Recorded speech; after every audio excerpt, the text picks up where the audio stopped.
I'm not one to assume some billionaire savior is going to swoop in and rescue all of the crying people demanding their free speech. I think we must continue every day challenging the establishment, fighting for free speech, and the end result will be earning more people on our side. And it just so happens that some of those people are quite powerful indeed. Elon Musk seems to be a guy who can take a joke, who likes a good joke, and is a fan of the Babylon Bee. So when Twitter cracked down on the Babylon Bee, Elon Musk took action. And now we are seeing the recoil, the horror from the establishment. Oh, poor CNN. CNN's Zerwick. Elon Musk buying Twitter is dangerous. We need regulation of social media. Now, he's not the first person to say it. In response to Elon Musk winning Twitter, as CNN describes it, the establishment is now demanding that there be some kind of regulation of American speech. Yet you can't do that. It's called the First Amendment. They can try. We've had obscenity laws and censorship before. It was George Carlin. Who got arrested for telling a joke, for saying naughty words. It was the 7 words you can't say on television. We have the story here from Real Clear Politics, highlighting a tweet from Julio Rosas. But the statement is the statement, and it's fairly obvious. As a town hall journalist, Rosas highlighting a clip from CNN's Reliable Sources, that's the Sunday morning show with Brian Stelter that nobody watches, where this guy basically says you cannot let these guys control discourse in this country. We are headed to hell. Hey, I actually agree with that. And I've been complaining about it for quite some time. It's only when you lose some ground that you panic. Oh, heavens, what do we do? Now that Elon Musk is stepping in, I'll take what I can get, right? I'd prefer it if billionaires didn't control the means of communication in this country, but if the best we can do is countering the existing insane Silicon Valley cultism with someone like Elon Musk who moved to Texas, then I'll take what I can get for the time being. But I wondered why it is this is happening. And we had an interesting conversation with an older madam on Timcast IRL. And it helped me really understand. And I hope if you guys watch Timcast IRL, which is our 8 p.m. Monday through Friday show live, I hope this actually helped you understand as well. This nice older woman, I think she was 70, and with respect, was explaining many positions that she held that no longer make sense to our generation. And I started wondering, who would believe that a feminist today is not pro-war? That's one of the things we said. And I kind of realized it. The boomer generation does not know how to consume information. I'm not trying to rag on boomers because I know boomers watch my videos too. I'm saying that there is a tendency among the older generation, typically boomers and older, with some Gen X, that don't consume information as rapidly and in the same way as millennials and younger do. So when a news story breaks, you and I, we see it immediately. I mean, I'm here doing videos, uploading within a half an hour of publish. So I record, and then a half an hour later, the video's live. I record live to tape or to hard drive, whatever. But you get the point. When something happens on Twitter, when something happens in the news space, I see the story break, and then I talk about it. But what about older people? Bill Maher is a really great example of this.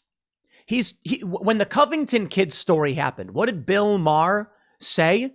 A week after the story was debunked, a whole week after everyone on the left and the right knew the story was bunk, Bill Maher comes out and he's like, you see these smirking kids? And it's like, no, I didn't see the smirking kids. That was fake news. And you believe it still? Bill, do you have Google? No. Bill has the Sunday edition of the New York Times, which I imagine is written partially throughout the week with some breaking news, but the Sunday edition, look, let me tell you, journalists don't work on weekends. You've got your weekend editors, but they're called weekend editors for a reason. The average person works through the week. So you're getting old news on the weekend. Now, I can't say I'm surprised that these crackpots over at CNN are calling for more regulation. But let's talk about why these stories, let's put it this way. How is it that the people at CNN are calling for regulation when I've been calling for regulation for months? Now, all of a sudden, they're saying, we got to do something. Well, first, let me just say, the regulation I want is not the same as the regulation they want. I don't want regulation telling people they can't speak. I want regulation preventing large corporations and the government from hindering speech. So the government must be told, you cannot. And large corporations should be told, you cannot. Now, some people respond with, but they're private entities, Tim. Don't care. Once you reach a certain size, you cannot. People are allowed to speak. We'll see what Elon Musk puts forward. But I'll tell you, a truly unregulated free speech space is not going to be as fun as some people think. Some people were saying that Gab banned porn talk. I don't know if that's true. I haven't fact-checked any of that, but I wouldn't be surprised if Gab banned porn and porn speech. I guess what I mean by porn speech is not videos, but like people advocating for or, calling for the relaxation or things like that. I wouldn't be surprised if Gab did something like that because they're going to be like, that's not expression. That's not speech. I disagree. Free speech means obscenity. It was George Carlin who said all of these naughty words and got arrested for it. That's free speech. The way you express yourself. Now let's take a look at this. How does Bill Maher address where we're currently at? Well, I can give respect for this one. Bill Maher on immigration, quote, there's this elitist group that's running the world that's left us behind is a reasonable argument. I agree. I highlight this to give Bill Maher some credit. All right. We'll give Bill some credit. But Bill, this idea, it's a really, really old idea. The issue I have is that if Bill Maher actually just came out and told us he didn't read the news, I think his audience would be better served. Better yet, if his audience watched Timcast IRL, his audience would be better served. How is it that Bill Maher and I tend to hold the exact same opinions, but the media would call me far right? Well, Washington Post called me far right after the whole Taylor Lorenz billboard thing. Oh, you're gonna cry, little journalists?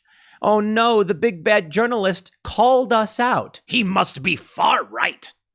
Everybody knows my far right position on progressive taxes, universal basic health care, pro-choice, anti-war. Yeah. None of it means anything anymore. What's happening is the boomer generation has separated themselves. There's boomers and Gen X and then millennials. I think this is where things are really different. People like Bill Maher, he's a liberal. I agree a lot with Bill Maher. The problem is he's 5 years behind where you and I are. I feel like if you gave Bill Maher access to the same information you or I had, he would be in complete agreement with us. The issue is younger people. We adopted new means of communication, which is social media, Twitter, Facebook, YouTube, etc. Bill Maher probably still watches CNN and MSNBC and is only just now starting to see what's happening because he doesn't consume news the same way we do, and most boomers don't. Which brings me to feminists being pro-war. The conversation that I had on Timcast IRL with this nice older woman, when I said that, she was aghast. Feminists are not pro-war.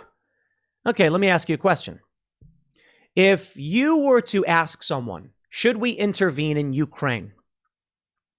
And their answer, and then take their answers, yes and no. Which side do you think would have the tendency for saying yes? Would it be the anti-feminists or the pro-feminists? Duh. The tendency, not the absolute rule, would be for the pro-feminists to be advocating for intervention with the little Ukrainian flags in their bios. I'm not saying every single feminist everywhere, because certainly some don't. Certainly there would be some TERFs who would oppose intervention in Ukraine. But this is the reality. It will be the feminists that are pro-government intervention, pro-big business, pro-but-private company, pro-taxation, all of these weird, big, authoritarian things. Which brings me to my overt criticism of Bill Maher.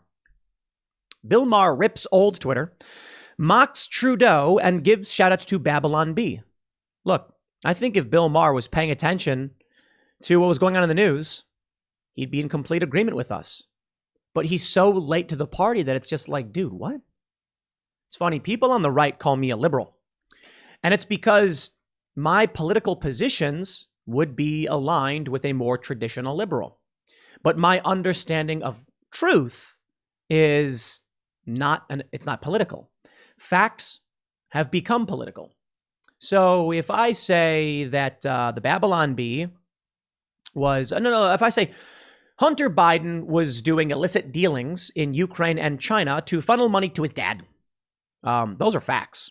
I mean, if you take a look at Burisma, if you take a look at the circumstantial evidence, if you take a look at the shared bank account, all the information that comes out, I don't know how you draw any other conclusion.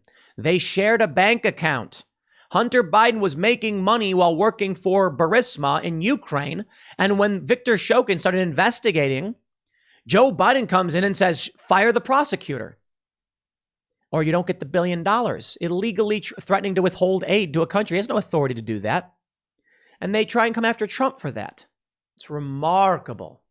It's a fact. Joe Biden did that. There's video of it. And it's funny when people, we have people on IRL, like Hunter Avalon's like, that never happened. And I just play the video. And he's like, you're not getting the $1 billion. Well, SOB, dude got fired. It's like, bro, do you have Google? You see, this is what really separates left and right. The reason Bill Maher is starting to be more right-wing, as the left calls it, is because all of a sudden he started to actually look at the news. Bill Maher on his show talking about the Babylon Bee. He goes, apparently there's this thing called the Babylon Bee, which is Christian satire. And then everyone laughs. And then one of his guests goes, yeah, because we need that. And Bill goes, well, some people do. Some people do. I'm not everyone. It's been over a month, Bill. It's been over a month since the Babylon Bee had been suspended. It's been over a month since Elon Musk began tweeting about what was going on with Twitter. You want to do a segment on Elon Musk buying Twitter, and bro, you didn't Google search it? Perhaps Bill Maher is just a retiree. Maybe that's the real issue. Maybe Bill Maher is just phoning it in. He's sitting back and he's like, look, just hire someone to tell me what to say. And he comes out and he's like, have you heard of this Babylon Bee with their millions of followers? Yo, the Snopes Babylon Bee saga. If you've been active in politics and the news cycle, of course you've heard of these things. But I will forgive you, Bill, if you did not hear of the Babylon Bee, but I will not forgive you for not Google searching why it was Elon Musk bought Twitter and only finding out a month later. Remarkable. Our elders have left us behind. I used to watch Bill Maher. I used to watch Jon Stewart. But these people don't care, don't pay attention.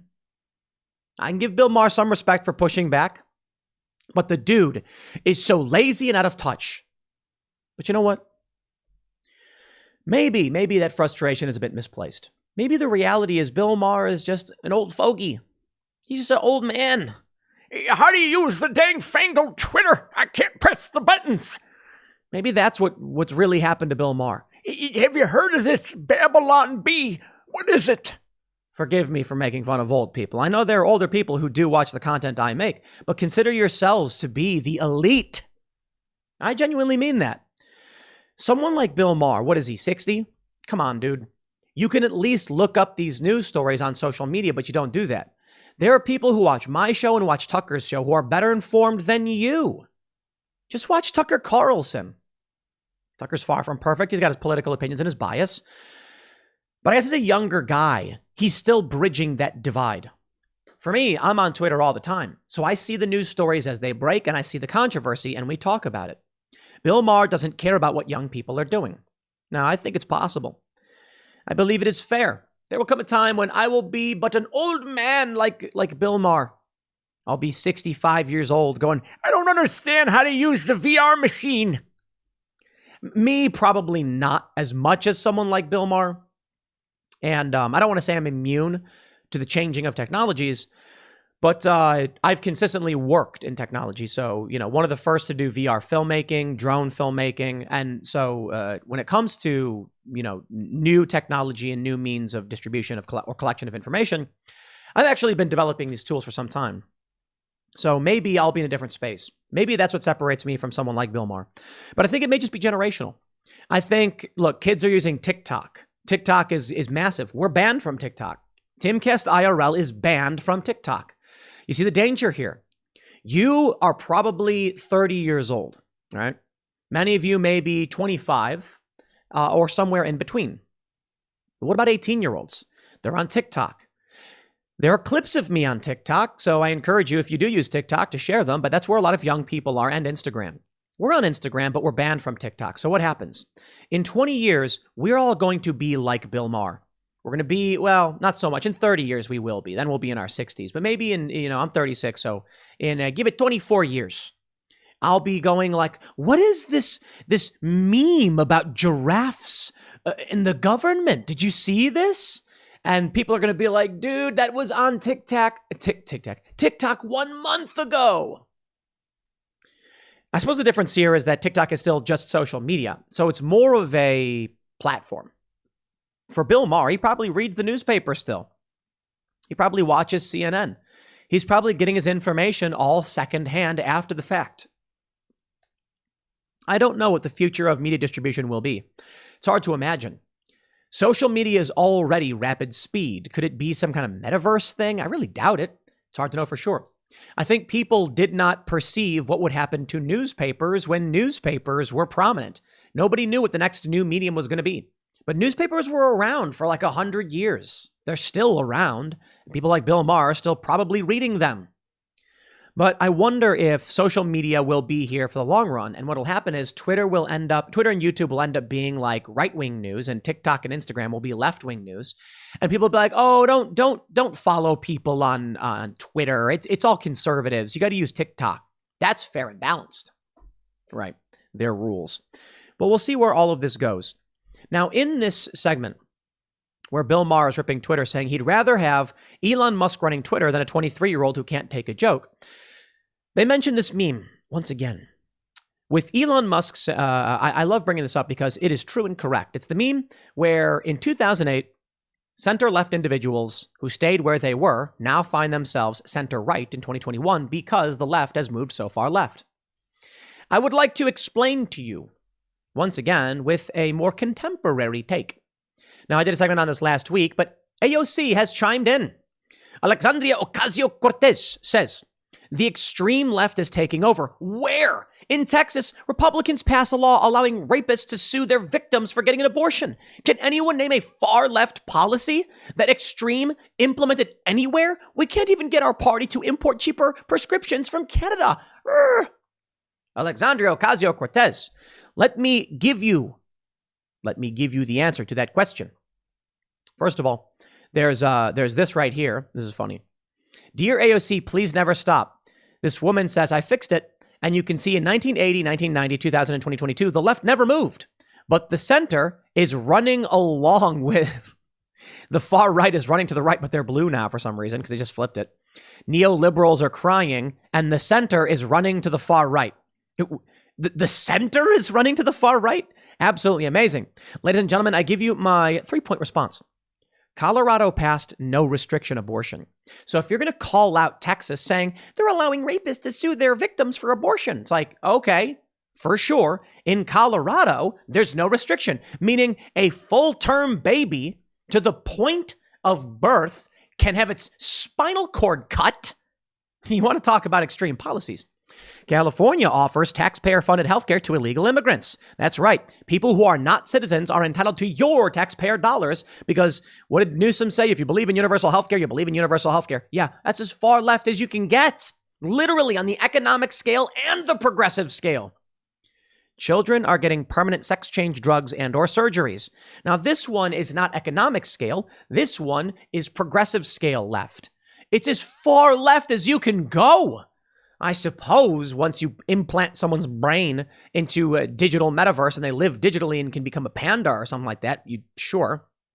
I said, ish, that's just 3. I need more characters. Listen, the far left has gone far left. And what does that mean? In terms of economic policy, they've embraced increasingly far left economic policy. What it means is that in terms of progressivism, they have taken an extreme advance, an extreme change in terms of a development in terms of their positions. I used these 3 on purpose. Illegal immigration. In 2008, the Democrats were in favor of a border wall. What Hillary Clinton wanted a border barrier. She even called for that thing in 2012. Bernie Sanders in 2015. Open borders is a Koch brothers proposal. How many times am I going to say it? And now Taxpayer-funded healthcare for non-citizens? Non-citizens can vote? Yo, you see, what you got to understand is that AOC doesn't care about those things. I get it. Ocasio-Cortez is not concerned about kids getting sex change surgery, and they are. Notably top surgery for young women, but they're using permanent body-altering chemicals, drugs, to permanently alter children. That's happening. Now, it's not a moral assessment of these positions. It is a fact they are more extreme. What does AOC point out? Abortion. What would AOC prefer? To her, I'd imagine her position is going to be the Colorado style. Now, of course, if you take the furthest left approach, unrestricted, unrestrained, unregulated, whatever, then of course, pro-life will be far right. This is what's happening. The right has always been pro-life. Always. Them saying they want to ban abortion is not moving further right. They have been pro-life since I was a kid. Their position is the same on it. They've been trying to pass these laws. And now they are. That's not moving right. The left has moved so far left that they see the far right and they're like, look how far away they are. They're trying to ban abortion. Yo, they've been trying to ban abortion. They're in the same place they've always been. They're trying to lower taxes. They've been trying to lower taxes. You see, they can't understand that they have gone so far left because they don't pay attention. This is where we are today. Not to rehash that story over and over again, but here we are with people like Bill Maher, and I feel abandoned. The Washington Post says far-right YouTuber Tim Pool. Okay, that says a whole lot. I think it's funny they said it, because I hear these stories where people are like, you're working for Tim Pool, or things like, you're going on Tim Pool's show, but he's far right. And then this is really, really funny, because I hear this a lot from guests, and they're like, the guest will say something like, I'm more conservative than Tim Pool is. It's the funniest thing. Like, Ben Shapiro is a conservative, but I'm far right. But Ben Shapiro is further to the right than I am on like basically in every possible way. So I think it's funny when they say that, because, you know, we had a guest on recently who's a conservative, and they're like, people were saying like, oh, that Tim Pool though, he's far right, and they're like, if this person says they're a conservative, they're like, you realize that my positions are to the right of Tim Pool, right? And they're like, wait, really? It's like, what? Do you even watch the guy's show? So again, the reason I think it's funny is because anybody who watches my show is like, yeah, Tim Pool's not right wing at the very least. I think they call me libertarian centrist. I'm like, yeah, that's fair. Probably not though. Like, even that's a stretch. You know, I've had numerous conversations on pro-life versus pro-choice. I think the left is overwhelmingly pro-abortion, taking away all the restrictions. I'm not for that, but I'm like center left for libertarian reasons. And this one is highly contentious because there's no real good answer other than I fear government authority on the issue. And I don't have any good answers other than that's just where my head ends up in every debate I've ever had. Even with Glenn Beck, I'm like, I get it. Like, I hear all the arguments from the conservatives. I completely agree. I have a serious barrier with government authority. It's a libertarian thing, I guess. It's not perfect, and there are real challenges. And I'm not going to pretend to be. You know what I would say is I don't have a strong moral stance on it for the most part because I don't know if I have all the answers. But I would lean towards a more libertarian approach of pro-choice.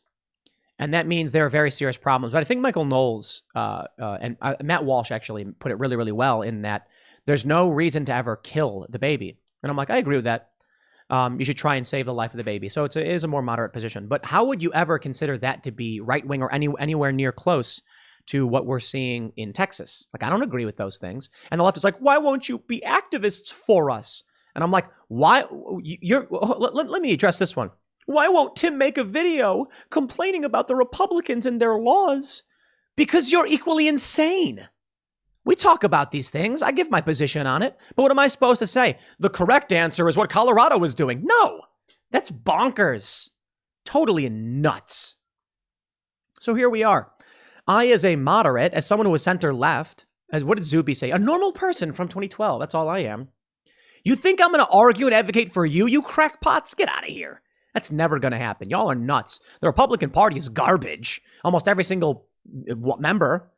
Kevin McCarthy is no good. Lindsey Graham, not a fan of any of these people. Mitch McConnell, trash. Terrible people. There's like 5. Maybe like 1 or 2 Democrats. It's all just rotten to the core. So I'm not going to advocate for these people. And the Republicans haven't been in power culturally for 10 years or longer. I don't even know when they were. Look, right now, all the cultural institutions are left-wing. And when I look at, say, Steven Crowder, and we had a conversation about abortion, and he said that the conservatives are compromising and saying they want some restrictions. Do you agree? And I'm like, yes. And they're like, see, you agree with the conservatives on this one. And I'm like, yeah, I probably do. To that regard, safe, legal, and rare. That's where I was when I was, what my family was. That's how I grew up. Therein lies the big problem. The left has lost the plot. And they try and say otherwise. People like Bill Maher, they let me down. They let you down. He's supposed to be a thought leader in this field. But you know what? In his absence, others will step up. And now we get way more viewers than Bill Maher does. So be it. I mean, for his HBO show. I don't know what he gets on YouTube, but I do think, I'm pretty sure we're getting substantially more views than Bill Maher does. So, but maybe not per subject because he puts out less videos. So he might get more on a single video, but I think we get substantially more across the board with our level of output. We have to, because if he won't step up and be, someone to speak up on behalf of the old school liberal, then someone needs to. But when the boomers all age out, retire, or pass, you and I, we will be the conservatives, even though it's crazy to me. I had someone say, if there was going to be a millennial conservative, it'd look like you, Tim. And I'm like, no, it wouldn't. No, that's just absolutely not true. I'm still a centrist, even by conservative or liberal standards. The left is just insane and lying, and the press just lies. If conservatives think looking to me is a strong conservative, then you are in serious trouble because conservatives will not exist in 10 years. I'll leave it there. Next segment's coming up at 1 p.m. on this channel. Thanks for hanging out, and I'll see you all then.